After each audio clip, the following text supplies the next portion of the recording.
الله أكبر الله أكبر لا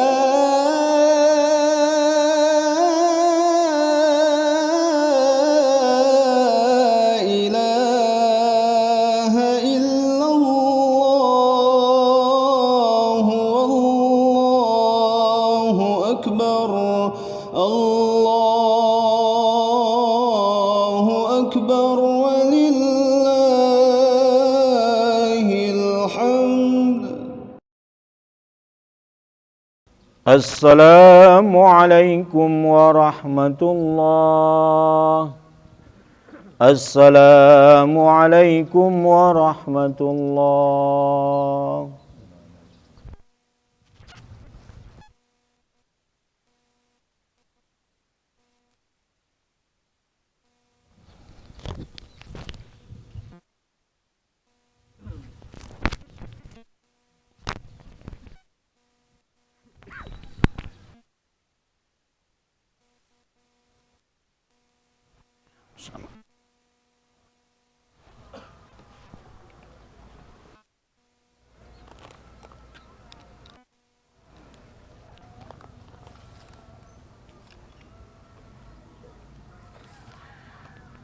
Assalamualaikum warahmatullahi wabarakatuh.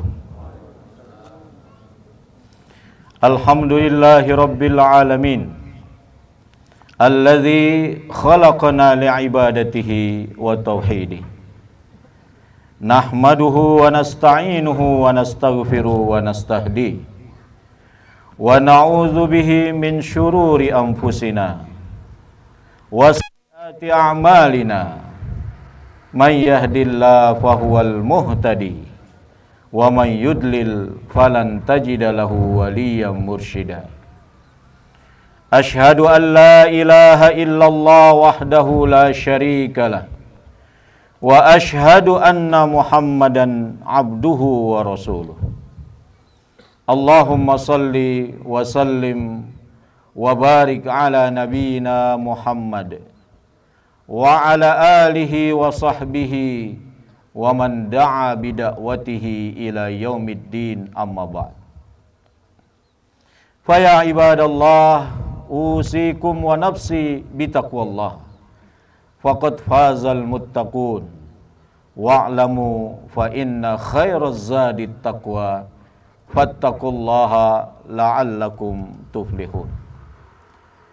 Qala Allah Ta'ala fi kitabihil karim, a'udzu billahi minasyaitonir rajim.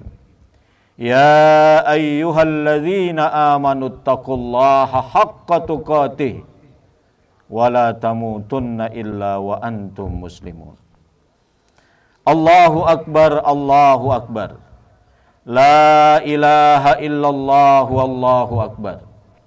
Allahu akbar walillahil hamd. Ma'asyiral muslimin, jamaah salat Idul Adha yang dirahmati Allah.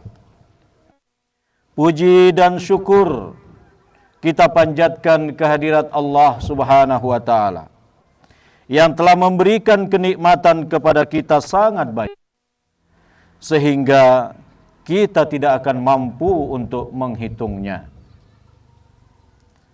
Karenanya dalam konteks nikmat ini Allah tidak memerintahkan kita untuk menghitungnya, tetapi kita diperintahkan untuk mensyukurinya. Salam semoga selalu tercurah kepada junjungan kita, Nabi besar Muhammad sallallahu alaihi wasallam, beserta keluarga, sahabat, dan para pengikut setia, serta para penerus dakwah hingga kiamat nanti. Allahu akbar, Allahu akbar. La ilaha illallah wallahu akbar.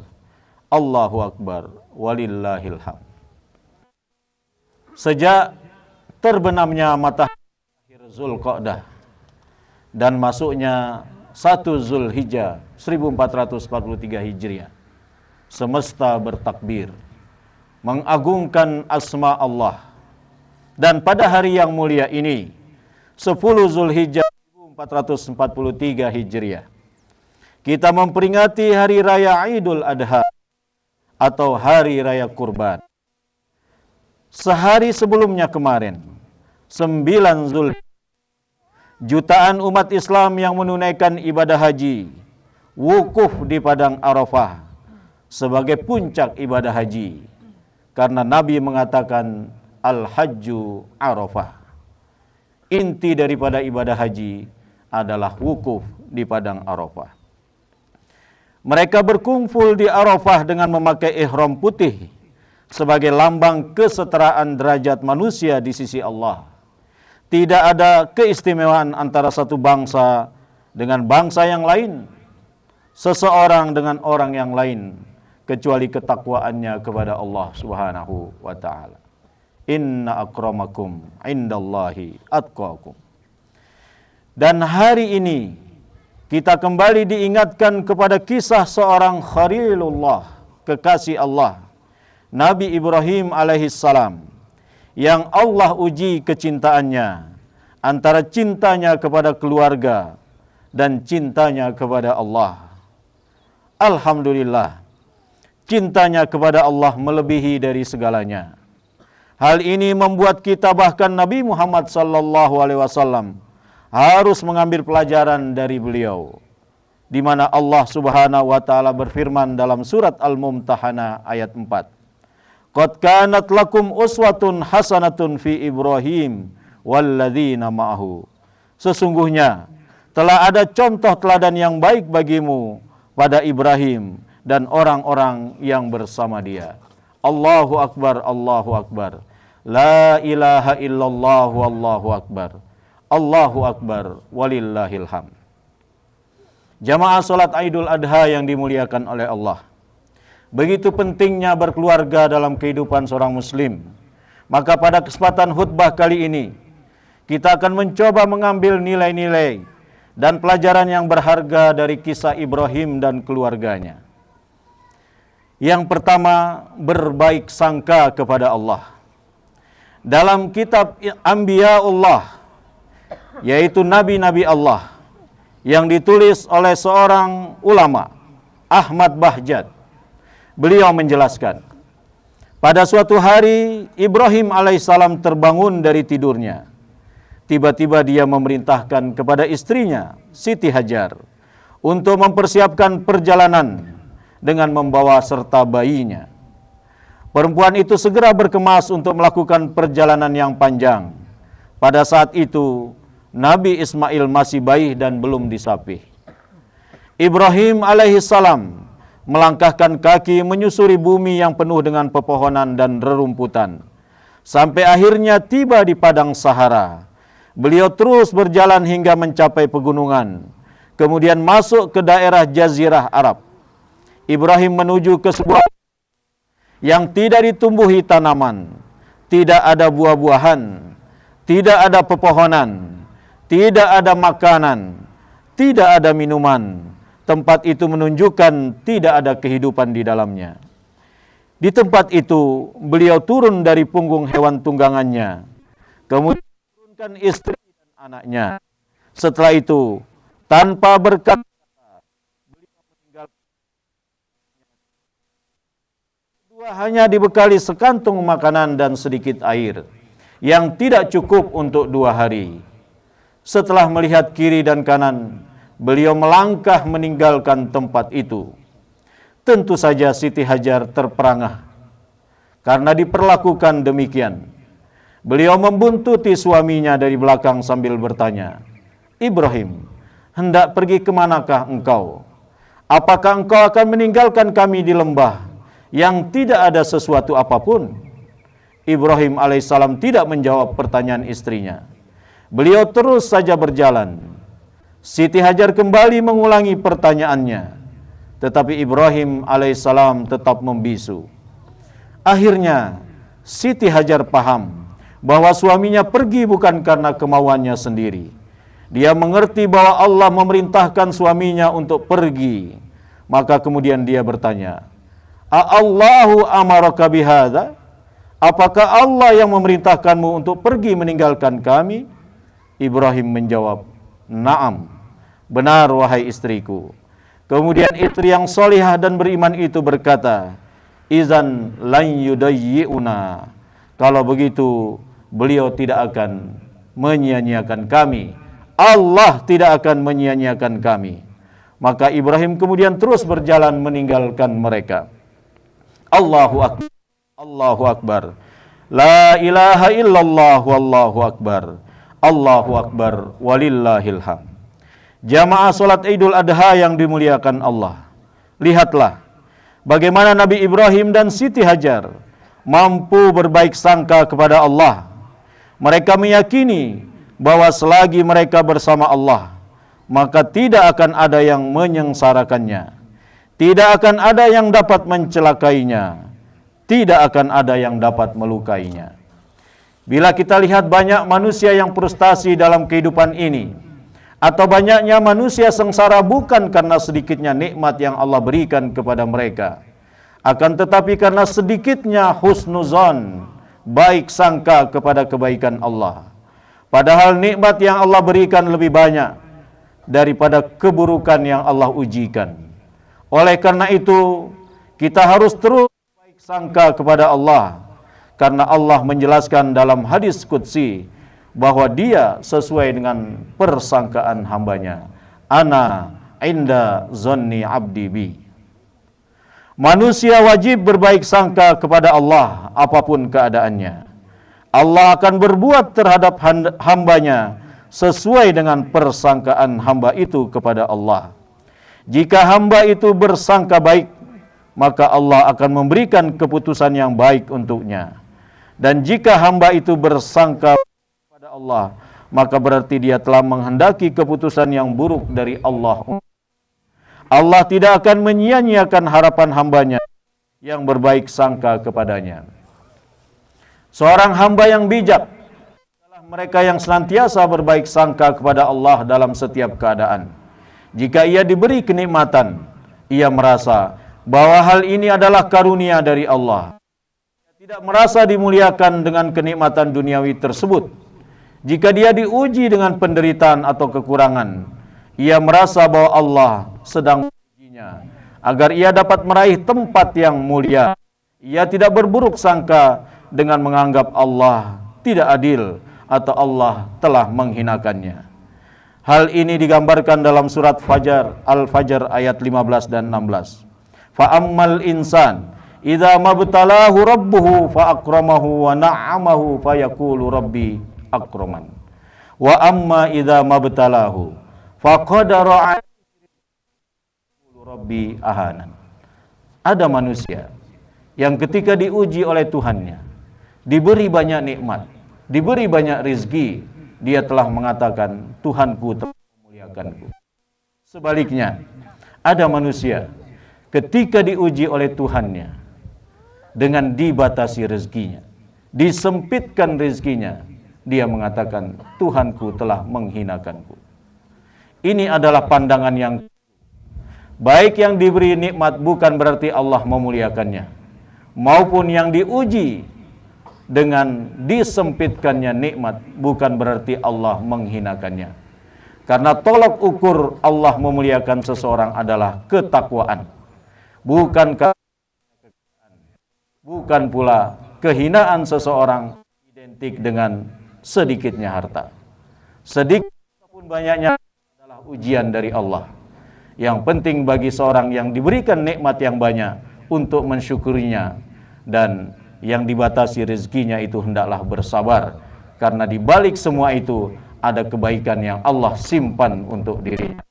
Allahu Akbar, Allahu Akbar. La ilaha illallah wallahu akbar. Allahu Akbar walillahil hamd. Kita memang harus belajar kepada Siti Hajar. Walaupun dia seorang wanita yang baru mempunyai anak bayi, kemudian ditinggalkan suaminya di padang pasir yang gersang, tetapi dia yakin jika ini adalah perintah Allah, maka Allah tidak akan menyia-nyiakannya. Allah pasti akan membantunya. Kisah ini bukan hanya untuk Siti Hajar saja. Kisah ini bukan untuk zaman itu saja, akan tetapi kisah ini harus terus berulang pada setiap zaman, bahwa Allah Subhanahu wa taala tidak akan menyia-nyiakan hambanya yang senantiasa berbaik sangka kepadanya. Demikian juga kita harus belajar kepada Ibrahim. Ibrahim sebenarnya tidak tega meninggalkan istri dan anaknya di lembah gersang itu. Karena itu, setelah beliau meninggalkan kedua anaknya, beliau hadapkan wajahnya ke rumah yang akan dibangun bersama anaknya itu, kemudian berdoa, Rabbana inni askantu min dzurriyyati biwadin ghairi zi zar'in 'inda baitikal muharram Rabbana liyuqimus shalah faj'al af'idatan minan nas tahwi ilaihim warzuqhum minats tsamarat la'allahum yashkurun.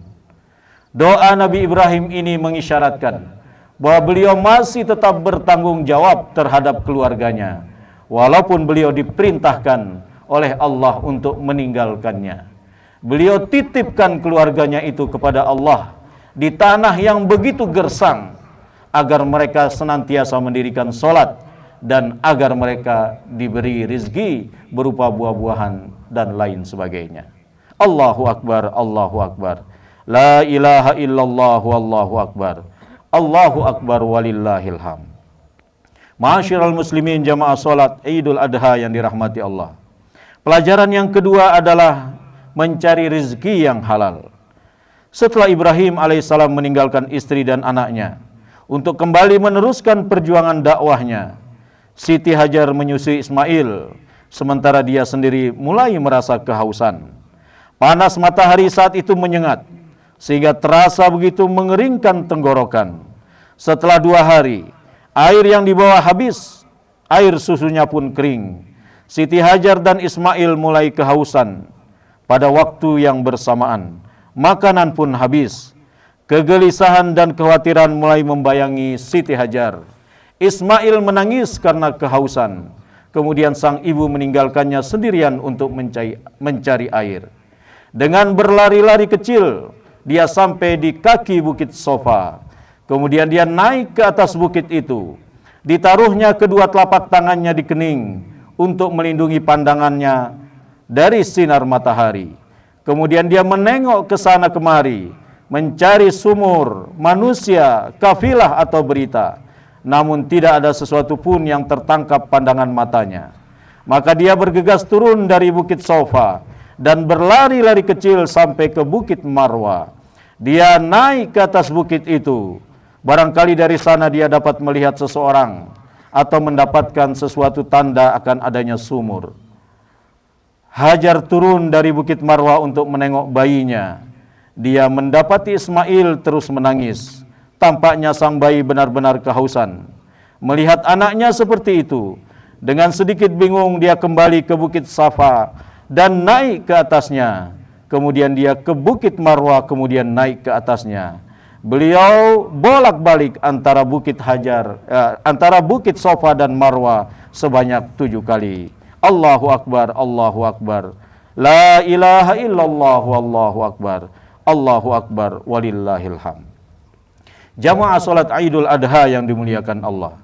Ada rahasia yang jarang dikupas dari kejadian ini, yaitu kesungguhan Siti Hajar dalam mencari air. Dikeluarkan segala tenaganya bolak-balik dari Safa dan Marwa.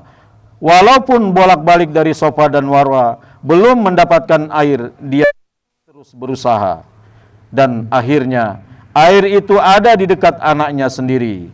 Ini memberikan pelajaran kepada kita untuk bersungguh-sungguh dalam menjemput rizki dan mengeluarkan segala kemampuan yang kita miliki, karena kita diperintahkan bukan cuma melihat hasil, tapi juga usaha dan tenaga yang kita keluarkan. Rasulullah SAW sangat mencintai orang yang bekerja keras. Diriwayatkan bahwa suatu ketika Rasulullah berjumpa dengan Sa'ad bin Mu'az al-Ansari, seorang sahabat. Ketika itu Rasulullah melihat tangan Sa'ad yang melepuh, kulitnya gosong kehitaman. Sepertinya beliau lama terpanggang matahari. Rasulullah bertanya, "Kenapa tanganmu?" Maka Sa'ad menjawab, "Wahai Rasulullah, tanganku seperti ini karena aku mengolah tanah dengan cangkul untuk mencari nafkah keluarga yang menjadi tanggunganku." Seketika itu Rasulullah mengambil tangan Sa'ad dan menciumnya, seraya berkata, ini yang tidak pernah tersentuh api neraka. Hikmah dari kisah ini yaitu, terdapat tanggung jawab seorang Sa'ad bin Mu'adz al-Ansori dalam menafkahi anak dan istrinya melalui rizki yang halal. Tangan yang semata-mata berada di jalan Allah dengan penuh keikhlasan dalam menjalankan amanah. Sesungguhnya Allah mencintai seorang mukmin yang giat bekerja. Hadis riwayat Tabrani. Rasulullah SAW juga bersabda, tidaklah sekali-kali seseorang itu makan makanan lebih baik daripada apa yang dimakannya dari hasil jeripayahnya sendiri, dan adalah Nabi Daud alaihissalam. Meskipun beliau seorang raja dan seorang nabi, beliau makan dari hasil jerih payahnya sendiri. Hadis riwayat Al-Bukhari. Allahu Akbar, Allahu Akbar. La ilaha illallah, wallahu akbar. Allahu Akbar, walillahilham. Jamaah salat Idul Adha yang dimuliakan Allah, berhati-hatilah terhadap barang haram yang masuk ke tubuh kita, karena tidaklah tubuh yang di dalamnya ada barang haram, kecuali neraka akan lebih berhak untuk menjadi tempat kembalinya. Wal iyazubillah, kita berlindung kepada Allah. Rasulullah SAW mengatakan, wahai Sa'ad, murnikanlah makananmu, niscaya kamu akan menjadi orang yang terkabul doanya. Demi yang jiwa Muhammad berada dalam genggamannya, sesungguhnya seseorang hamba melontarkan sesuap nasi yang haram ke dalam perutnya, maka tidak akan diterima amal kebaikannya selama 40 hari. Siapapun yang dagingnya tumbuh dari yang haram, maka api neraka lebih layak membakarnya. Hadis riwayat At-Tabrani.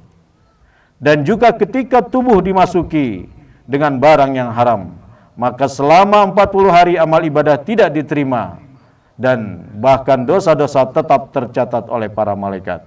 Semoga kita dilindungi oleh Allah dari mencari rizki yang haram, dan Allah mudahkan bagi kita untuk mencari rizki yang halal. Amin ya rabbal alamin. Allahu Akbar, Allahu Akbar.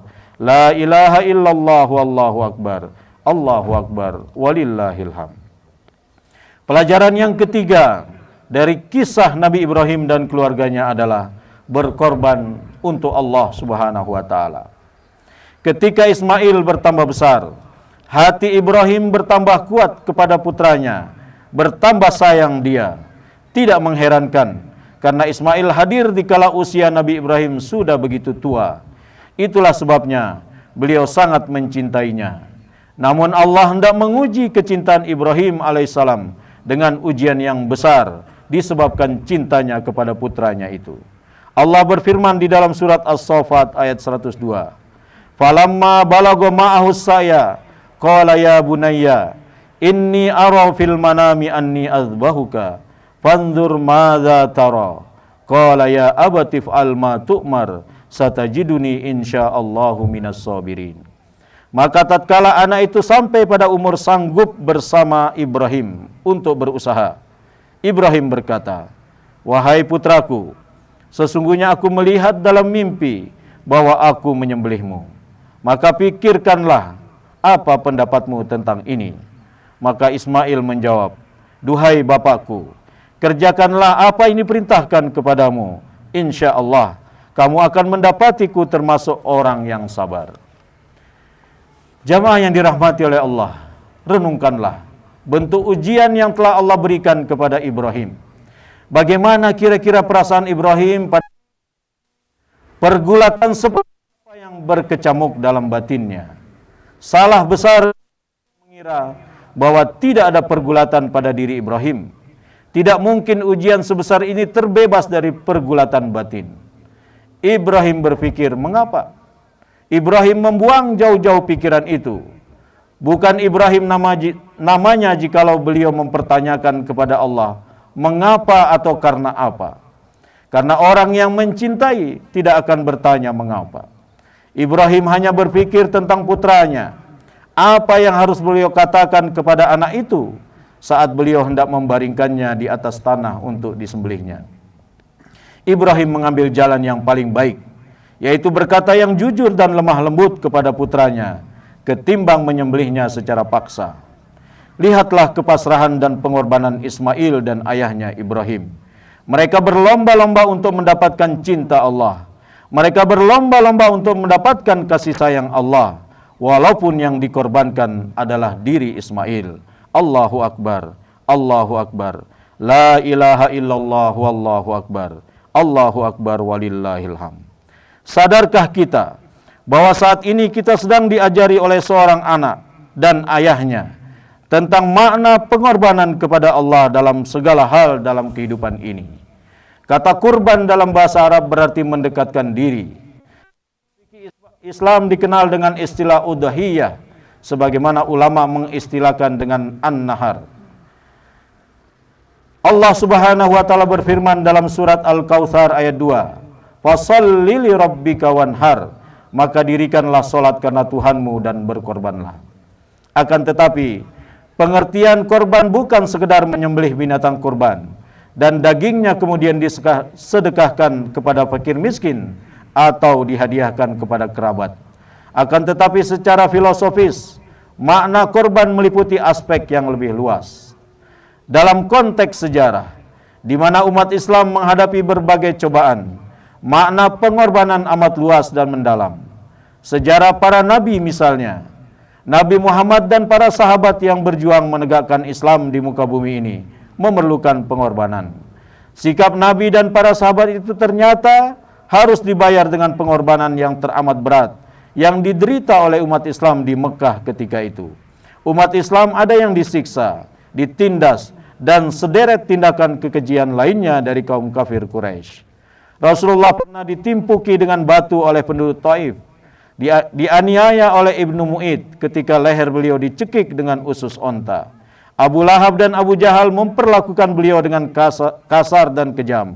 Para sahabat seperti Bilal ditindih dengan batu besar yang panas di tengah sengatan terik matahari. Yasir dibantai dan seorang ibu yang bernama Sumayyah ditusuk kemaluan beliau dengan sebatang tombak. Tak hanya itu, umat Islam di Mekah ketika itu juga diboikot untuk tidak mengadakan transaksi dagang. Akibatnya, lapar dan menderita keluarganya Rasulullah SAW beserta para sahabat yang telah masuk Islam. Saat diboikot oleh kaum musyrikin itu, hingga beliau sekeluarga terpaksa memakan kulit kayu, daun-daun kering, bahkan kulit-kulit sepatu bekas. Allahu Akbar, Allahu Akbar, la ilaha illallah, Allahu Akbar, Allahu Akbar, walillahilham. Jamaah salat Idul Adha yang dimuliakan Allah, pelajaran terakhir dari kisah Ibrahim dan keluarganya adalah kesediaan kita untuk terus mendidik keluarga. Nabi Ismail tidak akan menjadi anak yang penyabar jika tidak mendapat pendidikan dari ibunya, dan Siti Hajar tidak akan menjadi seorang yang penyabar jika tidak dididik oleh Nabi Ibrahim alaihissalam. Dan Nabi Ibrahim tidak akan dapat menjadi orang yang sabar jika tidak mendapat pendidikan dari Allah melalui wahyunya. Seorang anak dalam perkembangannya membutuhkan proses yang panjang, maka peran orang tua dalam membentuk perilaku yang berakhlak mulia sangat dibutuhkan. Perhatian sempurna kepada anak semenjak dari masa mengandung, melahirkan, hingga sampai masa kewajiban ini diberikan di pundak orang tua kepada anak-anaknya agar siap untuk terjun di tengah-tengah masyarakat. Karena seorang yang tidak mau memperhatikan pendidikan anak dianggap orang yang mengkhianati amanah Allah. Sebagian ahli ilmu mengatakan bahwa Allah Subhanahu wa taala pada hari kiamat nanti akan meminta pertanggungjawaban setiap orang tua tentang perlakuan mereka kepada anaknya. Allahu Akbar, Allahu Akbar, la ilaha illallah, Allahu Akbar, Allahu Akbar, walillahilham. Jamaah salat Idul Adha yang dimuliakan Allah, sesungguhnya setiap kita adalah Ibrahim, dan setiap Ibrahim punya Ismail. Ismailmu adalah sesuatu yang kau sayangi dan kau pertahankan di dunia ini. Bisa jadi Ismailmu adalah hartamu, Ismailmu jabatanmu, Ismailmu gelarmu, rumahmu, kendaraanmu, hobinya, dan semua yang kau cintai. Ibrahim tidak diperintahkan Allah untuk membunuh Ismail. Ibrahim hanya diminta Allah untuk membunuh rasa kepemilikan terhadap Ismail, karena hakikatnya semua yang kita miliki adalah milik Allah Subhanahu wa ta'ala. Semoga Allah Subhanahu wa ta'ala menganugerahkan kesolihan Ibrahim, kesabaran Siti Hajar, dan keikhlasan Ismail kepada kita semua, kepada keluarga kita, agar bisa kita aplikasikan dalam kehidupan sehari-hari. Amin ya rabbal alamin. Barakallahu li wa lakum fil Qur'anil azim, wa nafa'ani wa iyyakum bima fihi minal ayati waz zikril hakim, wa taqabbalallahu minni wa minkum tilawatahu innahu huwal ghafurur rahim. Qala Allah ta'ala innallaha wa malaikatahu yusalluna 'alan nabi ya ayyuhalladzina amanu sallu 'alaihi wa sallimu taslima. Allahumma salli wa sallim ala nabiyyina Muhammad wa ala alihi wa sahbihi wa man da'a bida'watihi ila yaumiddin. Allahumma ghfir lil muslimina wal muslimat wal mu'minina wal mu'minat al ahya'i minhum wal amwat innaka sami'un qaribun mujibud da'awat ya qadiyal hajat. Rabbana zalamna anfusana wa illam taghfir lana wa tarhamna lanakunanna minal khasirin. Rabbana la tuzigh qulubana ba'da iz hadaitana wa hab lana min ladunka rahmah innaka antal wahhab. Allahumma a'inna ala dzikrika wa syukrika wa husni ibadatik. Rabbana hab lana min azwajina wa dzurriyyatina qurrata a'yun waj'alna lil muttaqina imama. Rabbana hab lana minas solihin. Rabbana hab lana minas solihin. Rabbana hab lana minas solihin. Allahumma inna nas'aluka ridhaka wal jannah wa na'udzubika min sakhatika wan nar. Allahumma ya Allah, inna nas'alukal jannah wa ma qarraba ilaiha min qaulin aw amalin wa na'udzubika minan nar wa ma qarraba ilaiha min qaulin aw amalin. Allahumma ya Allah, aslih lana dinana allazi wa ismatu amrina wa aslih lana dunyana allati fiha ma'ashuna wa aslih lana akhiratana allati ilaiha ma'aduna waj'alil hayata ziyadatan lana fi kulli khair waj'alil mauta rahatan lana min kulli syarr. Allahumma inna nas'aluka ziyarata Makkatal Mukarramah wal Madinatal Munawwarah. Allahumma ya Allah, inna nas'aluka ziyarata Baitikal Haram wa ziyarata Masjidin Nabiyika fi Madinatil Munawwarah ya arhamar rahimin. Allahumma ya Allah, ij'al ikhwanana hajjan mabruran wa sa'yan maskuran wa tijaratan lan tabur. Rabbana atina fid dunya hasanah wa fil akhirati hasanah wa qina adzabannar. Subhana rabbika rabbil izzati amma yasifun wa salamun alal mursalin walhamdulillahi rabbil alamin. Assalamualaikum warahmatullahi wabarakatuh.